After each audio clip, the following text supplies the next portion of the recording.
तर नमस्कार. माझ्या यूट्यूब चॅनलमध्ये सर्वांचं स्वागत करतो आणि स्टार्टिंगला सांगतो माझं जर यूट्यूब चॅनल जर सबस्क्राईब केलं नसेल तर करायला विसरू नका, कारण की असे नवनवीन व्हिडिओ तुमच्यासाठी नक्कीच घेऊन येईल. तर अजितदादांचं विमान कोसळून त्यांचा मृत्यू झाला, पण मृत्यूनंतर संशय घेण्यात येत आहे की त्यांच्या विमानामध्ये बॉम्ब ठेवला की काय झालं, काही कळायला मार्ग नाही.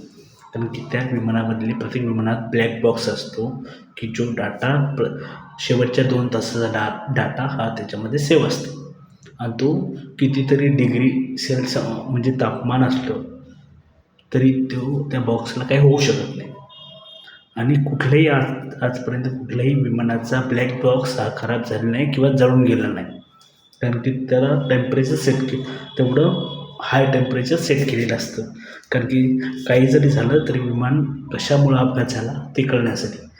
पण अजितदादांचं विमानाचा ब्लॅक बॉक्समध्ये काहीतरी खराबी आहे अशा बातम्या पसरवल्या जात आहेत त्याच्यावरतीच रोहितदादा पवारांनी संशय व्यक्त केला आणि त्यांनी एका प्रायव्हेट जी गुप्तहेर संस्था असतात ज्या माहिती काढतात की कुठल्या गोष्टीचा अपघात कसा काय ते माहिती प्रायव्हेट संस्थेकडे रोहित पवार गेलेले असे आहेत आणि त्यांच्याकडून माहिती काढायचा प्रयत्न करते.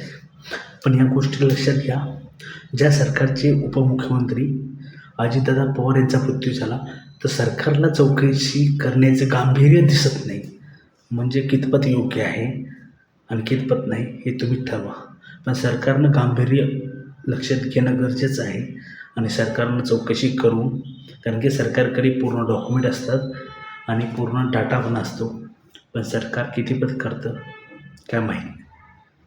मित्रांनो, अजितदादांचा घातपात आहे का झालेला अपघात आहे ते अजूनसुद्धा महाराष्ट्राच्या लक्षात येत नाही. अजितदादा आपल्यातून निघून गेले हे देखील अजून पटत नाही आपल्याला. म्हणून हे दुर्दैव आहे. सत्यच माहिती ही लोकांपर्यंत पोचली पाहिजे, महाराष्ट्राच्या जनतेपर्यंत पोचली पाहिजे. महाराष्ट्रातले 12 ते 14 कोटी लोक सगळे, जेवढी लोकसंख्या आहे सगळे विचारतात अजितदादांचा मृत्यू संशयास्पद वाटतोय का काय. म्हणून सरकारनं गांभीर्यानं घेऊन चौकशी निष्पक्ष केली पाहिजे असं म्हणणे. तुम्हाला काय वाटतं ते कमेंट बॉक्समध्ये सांगायला विसरू नका आणि सबस्क्राईब करायला देखील विसरू नका. जय हिंद, वंदे मातरम.